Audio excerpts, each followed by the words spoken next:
মণ্ডলী সবাইকে শুভেচ্ছা।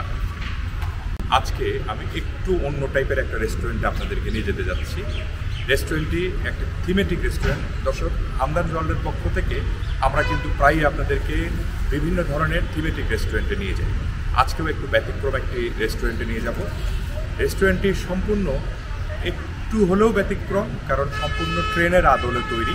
চট করে বাইরে থেকে বোঝার উপায়ও নেই এটা ট্রেন আর রেস্টুরেন্ট। তো আমি যাচ্ছি ভেতরে, আপনারা আমার সঙ্গেই থাকবেন।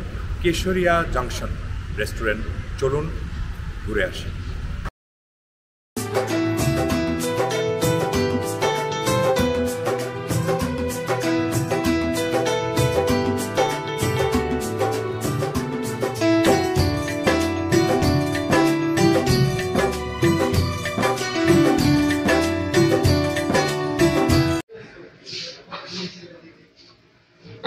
দর্শক, আমি অলরেডি অর্ডার দিয়ে ফেলেছি।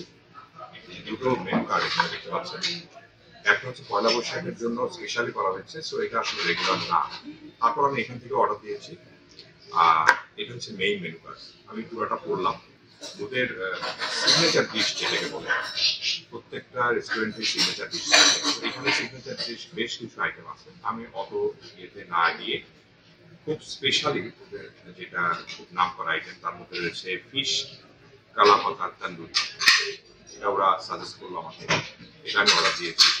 এছাড়া ডাব চিংড়ির কথা আপনাদের নিশ্চয় মনে আছে দর্শক, আমি অজহরি মান্নাতে ডাব চিংড়ির ব্যাপারে আপনাদের দেখিয়েছিলাম, ডাব চিংড়ি দেখিয়েছিলাম।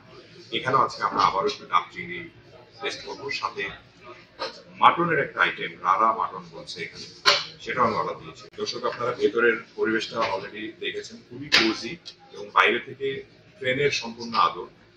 যে নামটাই কিন্তু কেশরিয়া জাংশন। ভেতরে যতগুলো ছবি দেখছেন সব ছবিতেই কিন্তু ট্রেনের একটা আদর, ট্রেনের কনসেপ্ট দেয়া আছে। আমি আগেই বলেছিলাম, আমি কিন্তু যে কটা রেস্টুরেন্টে এ পর্যন্ত কাজ করেছি সবগুলোই কিন্তু থিমেটিক রেস্টুরেন্ট। আমি থিম নির্ভর কাজ করি দর্শক। আমি কিন্তু আপনাদেরকে এর আগেও একটা বলেছি, আমি কিন্তু প্রফেশনাল ইউটিউবার না। আমি শখে করি, আমার যেখানে যেতে ভালো লাগে সেখানে যাই, সেখানকার খাবার ভালো লাগলে তবেই আমি সেই রেস্টুরেন্টে যাই। আমার কাছে কোথায় যেন মনে হয়েছে এই রেস্টুরেন্টটা তো একদিকে যেমন থিমেটিক, আরেকদিকে এদের আইটেমগুলো নিশ্চয় ভালো হবে। ভেতরের যে ডেকোরেশন আসলে খুবই সুন্দর, খুবই সুন্দর। এবং সবচেয়ে বড় জিনিস যেটা, নিট অ্যান্ড ক্লিন সবকিছু। দর্শক, সবচেয়ে বড় জিনিস যেটা, ট্রেনের আদলে ট্রেনের যেমন ইয়ে হয়, বাইরে জানালা থাকে, সেরকম করে সবকিছু গোছায় ফেলেছে, ডেকোরেশন করেছে। তো এর পাশাপাশি আর একটা জায়গায় আমি আপনার দর্শক করে নিয়ে যাবো। অনেকটা কেবিন, তো কেবিনই, এখানে বোঝা যাচ্ছে যে বগি, একটা দুটো বগির মধ্যে আমি ঘুরে আসলাম, দেখালাম। আর একটা জায়গা তারা তৈরি করেছে, আমি দর্শক আপনাদেরকে সেখানে নিয়ে যাচ্ছি। সেটা হচ্ছে অনেকটা লাউঞ্জের মতো, যেটা আমরা এয়ারপোর্টে একটা লাউঞ্জের মতো পাই অনেক সময়। তো এখানেও দেখে অনেকটা আলাদা একটা পরিবেশ করে আর একটা জায়গায় তৈরি করেছে তারা। চলুন আমি আপনাদেরকে সেখানে নিয়ে যাচ্ছি। দর্শক, একটু আগে যেটা কথা বলছিলাম সেটা হচ্ছে যে কেবিন, বগি, ট্রেন, এই কনসেপ্ট, এই থিম কিন্তু আপনারা দেখলেন। পাশাপাশি আমি যেটা বললাম, একটা লাউঞ্জের একটা পরিবেশ কিন্তু এখানে সৃষ্টি করে দেওয়া হয়েছে। কেউ যদি চায় ফ্যামিলি সহ গোল হয়ে বসে খেতে চায় বা বসতে চায়, ইজিলি কিন্তু বসতে পারে। খুবই সুন্দর পরিবেশ। সবচেয়ে বড় যে জিনিসটা, আমি যেটা আগেও বললাম, নিট অ্যান্ড ক্লিন, যেটা সবচেয়ে জরুরি। কলকাতা বহু 300 বছরের উপরে পুরানো শহর। এই শহরে বিভিন্ন ধরনের খাবার পাওয়া যায়, বিভিন্ন ধরনের মানুষ এখানে বাস করে। ইন্ডিয়ান বলেন, চাইনিজ বলেন, বাঙালি বলেন, সব ধরনের খাবারই এখানে রয়েছে। বাট এর মাঝখানেও কিন্তু বাছাই করার একটা ব্যাপার আছে। সেই জন্যই দর্শক, আমি কিন্তু চেষ্টা করি যে রেস্টুরেন্টগুলো আমার খেতে ভালো লাগবে, আমি বুঝতে পারি, আমি নিজেও ভোজন রসিক মানুষ, সেই জন্যই আমি সেটা পছন্দ করে তারপর সেখানে যাই। আজকে আমার যেটা মনে হয়েছে, ওদের যে আইটেমগুলো আমি অলরেডি অনলাইনে চেক করেছি, করার পরেই কিন্তু আজকে এসেছি। আম পোড়া শরবত, সবুজ স্ট্র, সবুজ রঙের শরবত। কলকাতা শহরে যে রেস্টুরেন্টেই আসি, ভালো যেসব রেস্টুরেন্টে যাই, সেখানে আমি হয় এই আম পোড়া শরবত, আম পান্না, এটা আমি সবসময় নিই। সব জায়গায় ভালো লাগে, এটা নিয়ে কোনো দ্বিমত নাই, বেশ ভালো।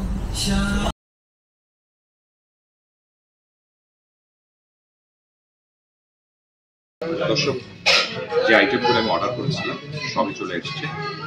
আইটেমগুলো আমি একটু বলে নিই আপনাদেরকে। যে ডাব চিংড়ি, তারপরে এটা একটা তান্দুর ফিশ, এখানকার সিগনেচার ফিশ, কলা পাতার তান্দুরি ফিশ, জিরা রাইস নিয়েছি আমি। এছাড়া রারা মাটন বলছে এটাকে, মাটন নিয়েছি, আর সাথে স্পাইসি কিছু জিনিস আছে, অনিয়ন, পিকল, লেবু আছে এখানে। এই দর্শক, আমি স্টার্ট আপ আইটেমটা একটু ওরা সব একসাথে আমাকে দিয়ে গেছে দেখানোর সুবিধা, বাট আমি তো প্রথমে স্টার্ট আপে যাবো। স্টার্ট আপ দেখি এটা ভেটকি মাছের পাতুরি, যে আইটেমটা আমরা প্রায় খেয়ে থাকি বিভিন্ন ভালো ভালো রেস্টুরেন্টে, অনেকটা তাই, বাট এটা তান্দুরি ফিশ করছে ওরা, কলা পাতা দিয়ে পেঁচানো। স্বাদটা আসলেই ভালো, রাইস দিয়ে ওটা আরও ভালো লাগবে, বাট আমরা এটা রাইসের সাথে খাওয়ার জন্য অর্ডার করিনি, এটা আমরা স্টার্ট আপ হিসাবেই খাবো। দর্শক, আমি জিরা রাইস নিলাম এখান থেকে। বেসিক্যালি প্রথমে ইচ্ছা ছিল মাটন বিরিয়ানি খাবো, তবে আজকে মাটন বিরিয়ানি থেকে গেলাম না। গত 3-4 দিন ধরেই কিন্তু অনেক মাটন বিরিয়ানি খাওয়া পড়েছে আমার, যার কারণে আমি আজকে একটু জিরা রাইস থেকে গেলাম আর কি। আর এখানে যদিও আমি মাটন, রারা মাটন বলছে, এটা অনেকটা মাটন কষা টাইপের খাবার এটা। তো আমি একটু টেস্ট করে আপনাদেরকে বলে দিই, তাহলে সুবিধা হবে। আমি তো রাইস সারলাম। আমি বেসিক্যালি মাংসের টুকরাটা দেখাই। আমি কিন্তু সচরাচর মাটনের আইটেমটা যদি ওইভাবে রান্না ভালো মতো না হয় তাহলে কিন্তু একটা গন্ধ দিয়ে যায়। আমার কোথাও জানি মনে হচ্ছে যথেষ্ট পরিমাণ ভুনানো হয়েছে, এটা একবারে সফট, মশলা 100% ভিতরে গেছে। আমি একটু রাইস দিয়ে দেখছি। দর্শক, রারা মাটন আজকে আমি প্রথমেই আইটেমটা টেস্ট করলাম। দেখতে মাটন কষার মতোই, বাট ওনাদের সাথে নাম হচ্ছে রারা মাটন। ডাবের ভেতরে যে ডেকোরেশন করি, এর আগেও আমি আপনাদেরকে দেখেছিলাম অন্য রেস্টুরেন্টে, ওদেরও এটা সিগনেচার ডিশ। কালার আমি দেখতে পাচ্ছি, হ্যাঁ, অনেকটা কোরমা, আমরা যে মাটন কোরমা খাই নর্মালি সেরকম একটা কালার এখানে দেখতে পাচ্ছি। আমি একটু এটা ঝোলে এটা দেখাই আপনাদেরকে। দর্শক, এই কালারটা দেখুন, আসলে এটা টেস্টি হবে মনে হচ্ছে। আমি দেখি একটু, খুব আনকমন একটা স্বাদ এখানে। যদিও আমি ডাব চিংড়ি আরও অন্যান্য রেস্টুরেন্টে খেয়েছি, ভালো। এক কথায় বলা যায় যে প্রত্যেকটা খাবার যেগুলো আইটেম আমি টেস্ট করলাম, এগুলো মেজর আইটেম, প্রত্যেকটাই ভালো। দর্শক, আমার মনে হয় যে এখানে যে দুইটা আমি নিয়েছিলাম, রারা মাটন আর ডাব চিংড়ি, এই দুটো আইটেমকে আপনারা ইজিলি আপনাদের খাবারের মেনুতে অ্যাড করতে পারেন। দর্শক, আশা করি আপনারা এই রেস্টুরেন্টে আসতে ভুলবেন না। একটু ইজি করে দিই আপনাদেরকে। নিউ টাউনে এক্সিস মল সবাই চেনে। আপনারা জানেন যে কলকাতা নিউ মার্কেটের উপরে যে পরিমাণ ভিড় হয়, যে পরিমাণ রাশ হয়, এখন অনেকেই কিন্তু নিউ টাউনের দিকে এসে থাকে বা ঘোরাফেরা করে। Axis mall one of the famous mall India, কলকাতার। সেই এক্সিস মলের চত্বরের ভেতরেই কিন্তু কেশরিয়া জাংশন। তবে তার আগে একটু বলে রাখি, চট করে কিন্তু বাইরে থেকে বুঝতে পারবেন না এটা একটা রেস্টুরেন্ট। ভালো করে না দেখলে, ভালো করে না ধাক্কা দিয়ে ভিতরে না ঢুকলে কিন্তু আপনি জানতেই পারবেন না এটা একটা রেস্টুরেন্ট।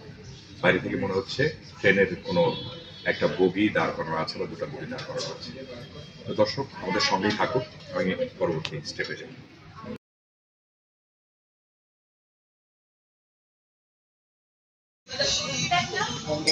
দর্শক, ডাব আইসক্রিম সামনে। আমি ডাব দিয়ে আইসক্রিম তৈরি হয়েছে, ডাব দিয়ে পুডিং আমি নাম শুনেছিলাম, আমি বাসায় করা হয় আমাদের বাসায়। তো ডাবের আইসক্রিম আমি কখনো খাইনি, আজকে খাচ্ছি, একটু অন্যরকম স্বাদ। ভ্যানিলা ফ্লেভার আছে, আর সাথে ডাবের ইনগ্রেডিয়েন্ট সবই আছে। টেস্টি, একটু অন্য ধরনের আইসক্রিম। প্রতিটা বাইটে ডাবের একটা ইয়ে পাচ্ছে। এই মুহূর্তে আমি কথা বলছিলাম সৌম্যজিতের সঙ্গে। ও এখানে বেশ একটা গুরুদায়িত্ব পালন করছে। ওর কাছ থেকে রেস্টুরেন্ট সম্পর্কে কিছু তথ্য জানলাম। দর্শক, যান্ত্রিক ত্রুটির কারণে আমরা ওর সরাসরি কথাগুলো দিতে পারলাম না। আমি জানিয়ে দিচ্ছি ও কি জানালো আপনাদেরকে। সেটা হচ্ছে যে দর্শক, এই রেস্টুরেন্টে চালু হয়েছে প্রায় 1-1.5 বছর আগে। বিভিন্ন ধরনের মেনু নিয়ে এই রেস্টুরেন্ট, অর্থাৎ মাল্টি কুইজিন রেস্টুরেন্ট বলা হচ্ছে। দর্শক, সবচেয়ে বড় যে বিষয়টা, এরকম একটা থিমেটিক রেস্টুরেন্ট কেশরিয়া জাংশন। আপনারা জানেন কেশরিয়া শব্দটি বেশ মিনিংফুল, আমার নতুন করে বলার কিছুই নেই। কেশরিয়া জাংশন রেস্টুরেন্টটি দেখতেও বাইরে থেকে অত্যাধিক সুন্দর এবং সত্যি কিন্তু বোঝার উপায় নেই এটি একটি রেস্টুরেন্ট। আমি যতক্ষণ বাইরে ছিলাম ততক্ষণ কিন্তু আমি বুঝতে পারিনি। ভেতরে আসার পর আমি বুঝতে পেরেছিলাম এটা একটি রেস্টুরেন্ট যেটার থিম হচ্ছে ট্রেনের। যাই হোক দর্শক, সৌম্যজিতের পক্ষ থেকে যে তথ্যগুলো ছিল সেগুলো হচ্ছে যে বরাবরের মতো তারা প্রথম থেকে আজ অবধি প্রত্যেকটা খাবারের গুণগত মানের দিকে ফোকাস রাখছেন এবং পাশাপাশি বাঙালি কাস্টমাররা আসছেন তাদের দিকে বেশ যত্ন করে তারা খাবার দাবার উপস্থাপন করেন। দর্শক মণ্ডলী, ঢাকা, বাংলাদেশ বা সমগ্র পশ্চিমবঙ্গের সমস্ত ভোজন রসিক মানুষদের প্রতি সৌম্যজিতের পক্ষ থেকে শুভেচ্ছা। সৌম্যজিৎ সবাইকে দাওয়াত দিয়েছে, সবাই যেন আপনারা আসেন সেটাই আশা করে এই রেস্টুরেন্টটি। আপনারা আসবেন, আমরা সেটাই চাইব।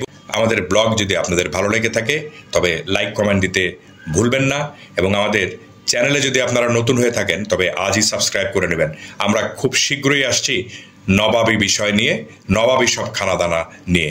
সেই পর্যন্ত সবাই ভালো থাকুন, সুস্থ থাকুন। ধন্যবাদ। খোদা হাফেজ।